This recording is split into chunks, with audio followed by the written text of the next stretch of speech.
내년에는 그래서 쌍방에게 그렇게 포트폴리오 조정을 한번 하시라고. 지금은 금 투자하실 때가 아니라고 생각하고 있고요. 거기 하나 더 플러스가 된 게 있습니다. Round 1, fight.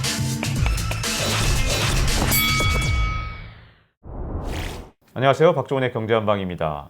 미국 증시는 계속 오르는데 도대체 왜 코스피는 계속해서 부진한 모습을 보이는지 궁금하신 분들 많을 텐데요. NH투자증권의 FICC 리서치 센터장이자 NHWM 마스터즈 위원인 신한종 센터장과 함께 자세한 얘기를 나눠보겠습니다. 안녕하세요. 네, 안녕하세요. 올 하반기 들어서서 아니 도대체 왜 우리나라 증시만 이렇게 맥을 못 추는 거야? 이거 답답해 죽겠는데? 라는 생각을 하시는 분들이 있는데, 자, 일단 우리나라만 이렇게 맥을 못 추는 겁니까? 아니면 세계적으로 지금 미국만 잘 나가는 겁니까? 어느 쪽입니까 지금? 우리나라만 맥을 못 친 것 같아요. 그래요? 몇 개 나라만. 몇 개 나라만? 네. 그럼 공통점이 있을 것 같은데요? 좀 이게 맥을 못 올해 그랬던 이유는 네. 실은 작년에 너무 많이 올라서가 제일 큰 이유였던 것 같고요. 그러니까 우리가 더 많이 올라서. 2년치를 다 보면 미국 빼고 나머지는 실은 비슷했던 것 같습니다. 네. 그 작년에 너무 많이 올라서 그 급등한 요 피로감들이 계속 간 게 있었고요. 전 시간에 말씀드렸습니다만 작년에 올해 이제 그 기업 실적들이 거의 이제 순이익이 180조 정도로 기존에 비해서 업그레이드된 이런 상황들을 한꺼번에 반영했다라고 보는데, 그 뒤로 내년에 대한 전망들이 이 어닝이 180에서 186조면은 거의 변한 게 없죠. 네. 정체잖아요. 이렇게 본다면은 이렇게 많이 오른 상태, 3천 넘은 상태에서는 당분간은 큰 모멘텀이 이제 보이진 않았다. 이렇게 볼 수가 있을 것 같고, 그리고 올해 또 우리가 코로나 재확산에 여러 가지 문제도 많았지 않습니까? 중국이 이제 이슈가 많이 됐었는데요. 우리나라는 역시 중국 쪽과 같이 이렇게 엮어서 판단을 하는 이런 시각이 많이 있었던 것 같습니다. 네. 헝다라든가 아니면 여러 가지 이슈들, 부동산 이슈라든가 지금 중국을 둘러싸고 약간 그 회의적인 이런 얘기들이 많이 나오기 시작했는데요.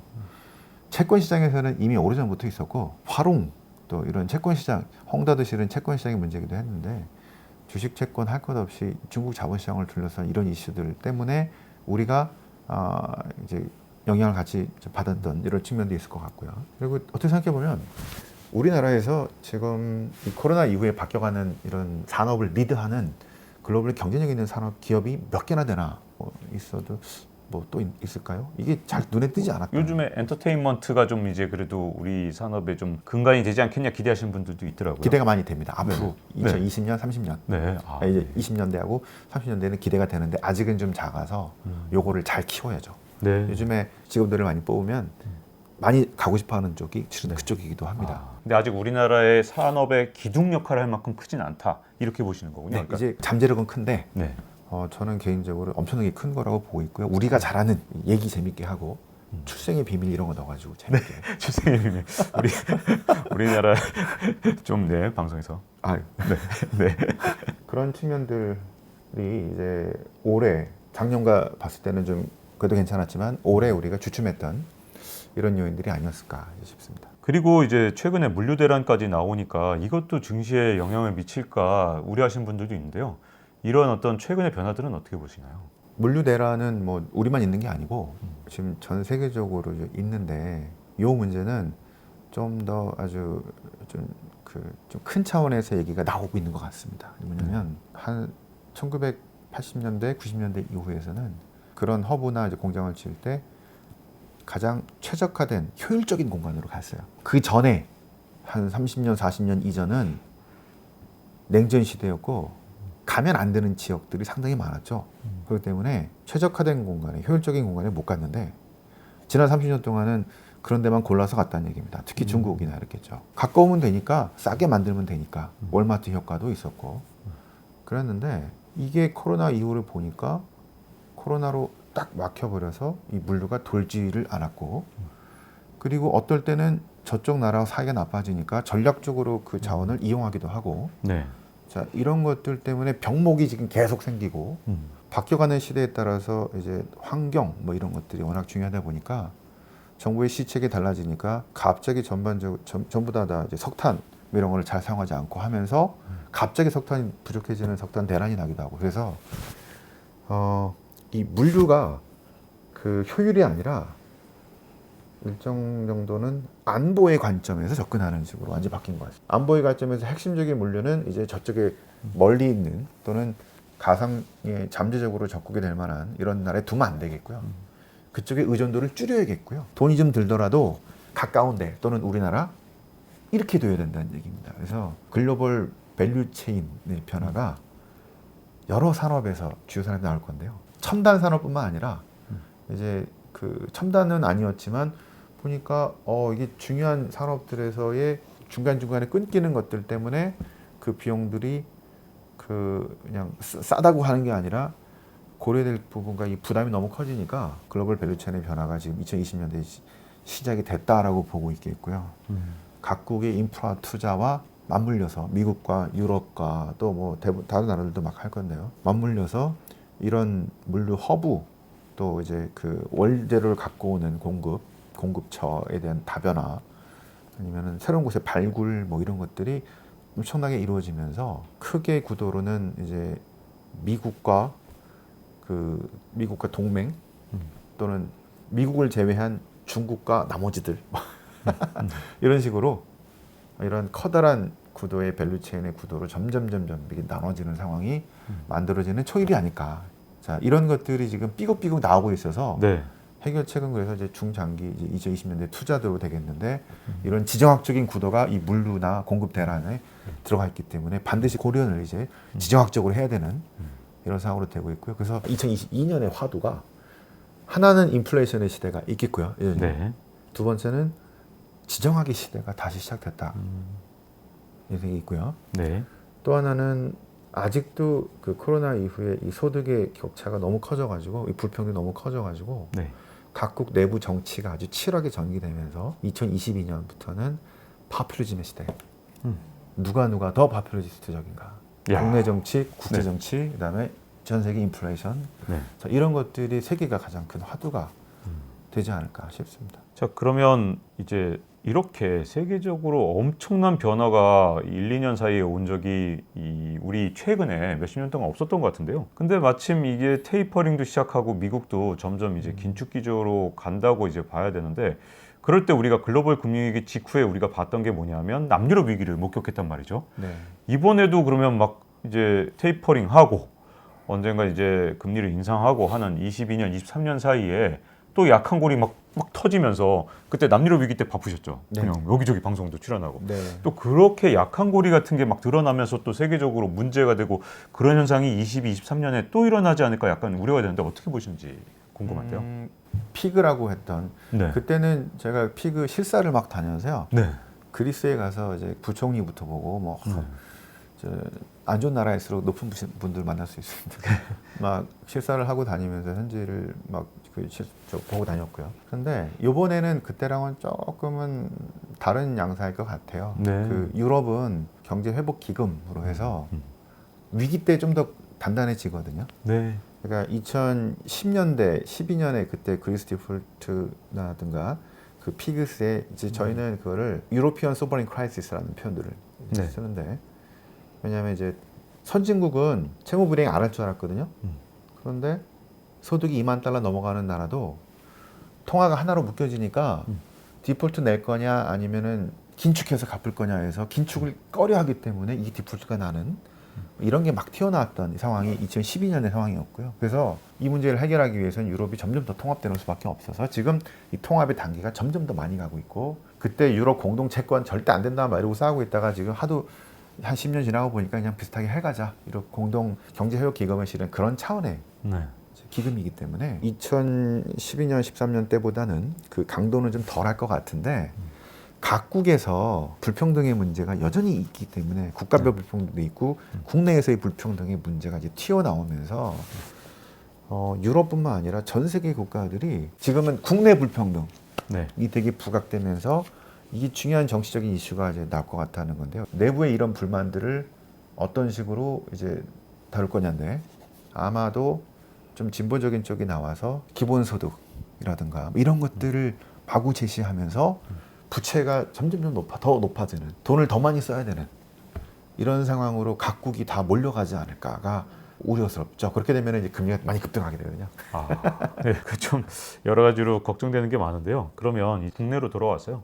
코스피 시장이 이제 앞으로 어떻게 될지 산타랠리 원래 연말에 있어야 되고 연초에도 연초 랠리가 있는 건데 과연 올해 연말 그리고 내년 초에 우리가 랠리를 기대할 수 있는 상황인지 아니면 주가 전망 혹시 어떻게 보시는지가 저희들 NH투자증권의 이제 주식 쪽의 전망은 내년 연초하고 상반기 쪽이 지금보다 좀 좋아질 것 같다 이렇게 보기 때문에 말씀하신 산타랠리일지 아니면 연초랠리일지는 모르겠습니다만 지금보다는 좀 더 업그레이드 좋아지는 상황들이 상반기에 나올 수 있을 것 같다라고 생각하고 있습니다. 그런데 이제 뒤로 가면 갈수록 금리 인상이라든가 뭐 이런 이슈들이 있기 때문에 좀 부담스럽게 생각하고 있겠고요. 그래서 저희는 상고하저 쪽으로 이제 보고 있는데 뭐 반도체 경기도 지금 내년 하반기쯤에 다시 이렇게 좋아질 거라고 본다면 한 6개월 정도 선행하기 때문에 상반기가 좀 더 좋다고 보고 있어서 저희들은 지금은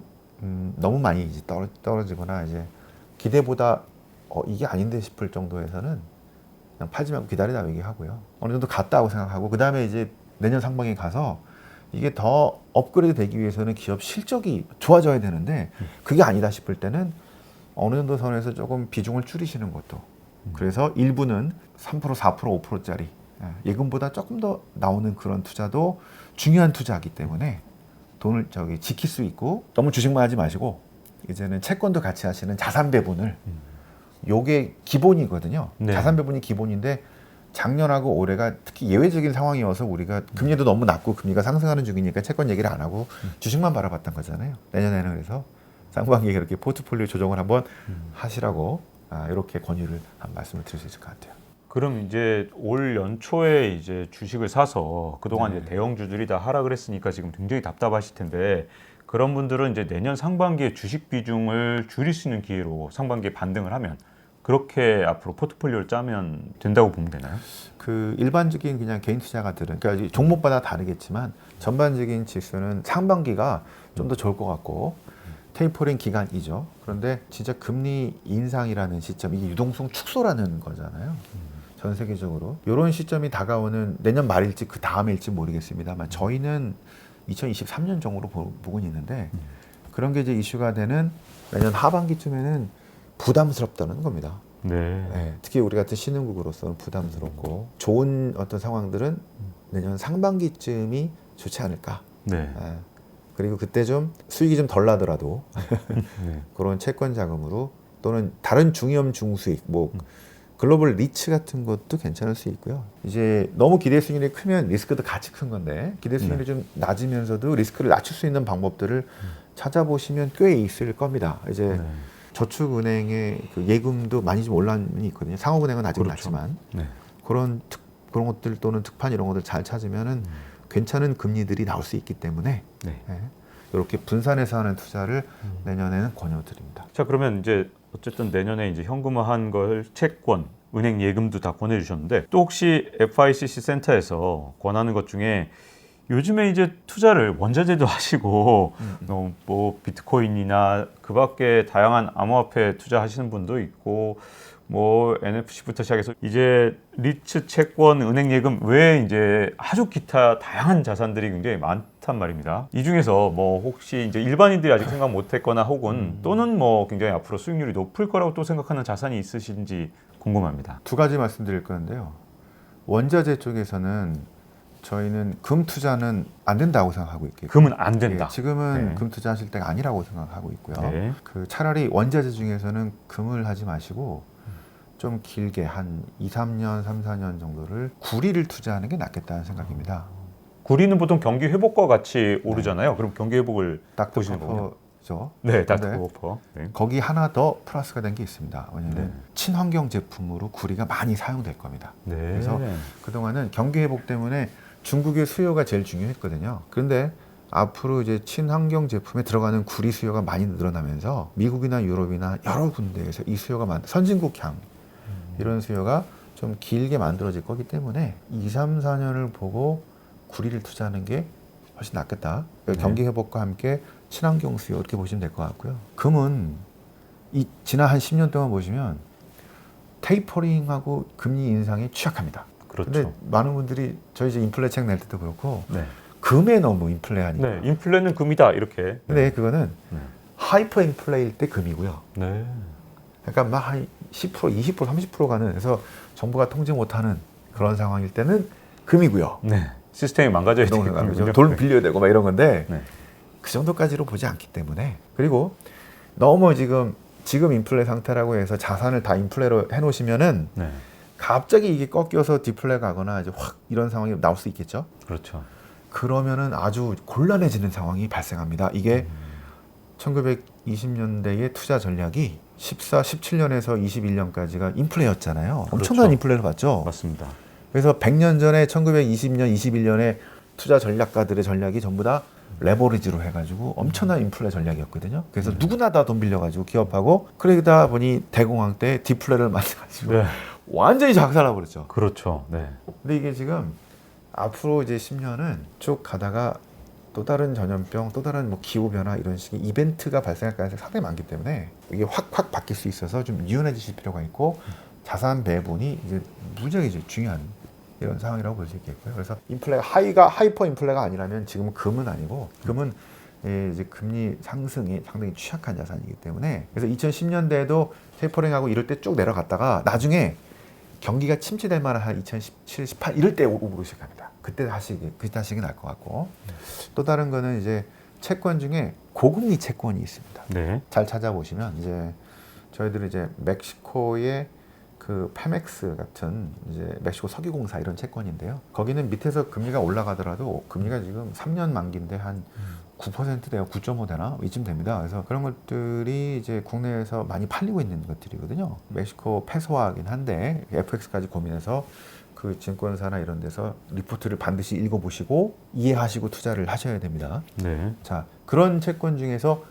괜찮은 9%씩 나오면 꽤 괜찮죠? 혹시 3년 만기니까. 패소화 가치가 떨어지거나 할 위험성은 없을까요? 그래서 이제 페소화를 같이 분석하는 거죠. 그래서 이제 지금 멕시코를 분석하면 아까 앞으로 글로벌 밸류 체인에서 미국이 중국이 아니라 어디로 갈까? 베트남과 멕시코는 일단 가야 되죠. 네, 네. 그러겠네요. 대체. 나프타 2.0이 사라지고 트럼프 때 깨지고 네. USMCA가 출발해가지고 잘 가고 있죠. 네. 그렇죠. 자, 앞으로의 구도 변화에서 멕시코는 미국하고 딱 달라붙어서 가야 되기 때문에 전략적으로 되게 중요한 지역이죠. 네.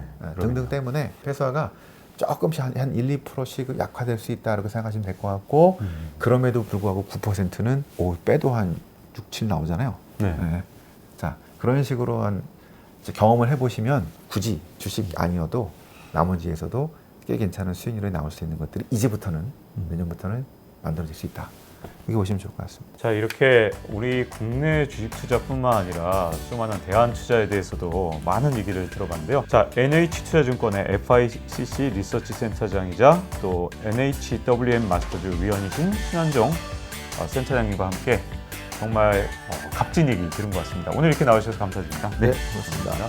자, 잊지 말고 좋아요, 구독 꼭 눌러주시고요. 다음 시간에 뵙도록 하겠습니다. 고맙습니다.